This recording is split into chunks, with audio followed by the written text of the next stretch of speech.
बुधवार को दक्षिण गुजरात में भारी बारिश के कारण हुई मूसलाधार बारिश की स्थिति में शिक्षा राज्य मंत्री और कमरेज के विधायक श्री प्रफुल्लभाई पानशेरिया गांधीनगर से सीधे कमरेज प्रांतीय कार्यालय आए और शहर की पूरी स्थिति की मार्मिक तस्वीर ली। जिला प्रशासन के अधिकारियों के साथ कमरेज विधानसभा क्षेत्र सहित जिला श्री प्रफुल्लभाई पानशेरिया आज गांधीनगर में मुख्यमंत्री श्री भूपेंद्र भाई पटेल जी की अध्यक्षता में प्रत्येक बुधवार को होने वाली कैबिनेट बैठक में उपस्थित थे, लेकिन सूरत में भारी बारिश के कारण आज मंत्री जी ने अपने सभी कार्यक्रम संक्षिप्त किए और कमरेज प्रांतीय कार्यालय पहुंचे।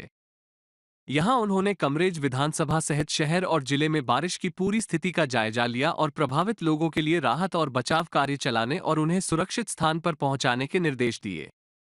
उन्होंने बताया कि भोजन पैकेट की व्यवस्था के साथ साथ बचाव राहत कार्यों के लिए एसआरपी की एक टीम भी आवंटित की गई है और कामराज में बारिश से प्रभावित गांवों में राहत कार्यों में तेजी लाने को कहा गया है। मंत्री ने वर्षा आपदा से प्रभावित क्षेत्रों में व्यवस्था, समाज सेवा संगठनों, सरकार के सक्रिय सहयोग से समस्याओं एवं कष्टों को दूर करने की प्रतिबद्धता व्यक्त की। गौरतलब है कि राज्य सरकार भारी बारिश की स्थिति से निपटने के लिए सभी जरूरी कदम उठा रही है।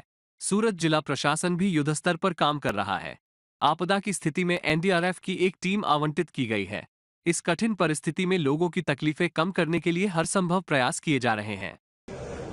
સુડાના અધિકારીશ્રી અને પ્રાંત ઓફિસર સાથે મામલતદાર ટીડીઓ અને અમારી મુખ્ય અધિકારીની ટીમ દાદા ભગવાન મંદિર સામે પ્રાંત ઓફિસમાં તમામ પ્રકારની વ્યવસ્થા જોઈ છે।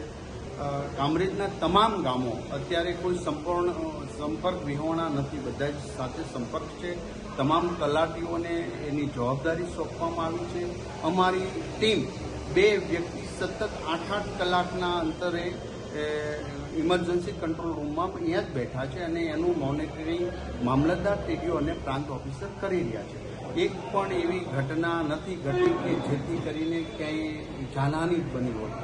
ઇમરજન્સી અમે બોટ સીકે, ફાયર બ્રિગેડ અને બોટ બધું જ અમારી વ્યવસ્થા પ્રાંત ઓફિસમાં કરી છે। અમે જ્યાં જઈએ છીએ ત્યાં સાથે પણ લઈને જઈએ છીએ। એવી કોઈ પરિસ્થિતિ નથી કે જ્યાં બોટ લઈને જઈને પહેલું કરવું પડે, પરંતુ હું વિનંતી કરું છું કે કોઈને અગાઉ કોઈ પેશન્ટ હોય, ડિલિવરીનો પ્રશ્ન હોય, જો અગાઉ એ કહી દે તો અમે ચોક્કસ પ્રકારે એને એમ્બ્યુલન્સ દ્વારા હોસ્પિટલમાં દાખલ કરવાની પણ જરૂર। અત્યારે અમારી પહેલી પ્રાયોરિટી ઇમરજન્સી કેસો માટેની છે। હું વિનંતી કરી રહ્યો છું કે કોઈ ઘરની બહાર ન નીકળે, કારણ કે વરસાદ જે પોકેટમાં પડી રહ્યા છે એ 1 થી 5 ઇંચ સુધીના કલાક 2 કલાકમાં સવારે વરસાદ પડ્યો તે સ્વાભાવિક પાણી ઓસરે ત્યાં સુધી આપણે રાહ જોવી જ પડશે। માટે અમારી team JCB, Hitachi, fire brigade, boat અને ઇમરજન્સી ટીમ બધું જ કામરેજ પ્રાંતમાં અમે વ્યવસ્થા કરી ચૂક્યા છીએ।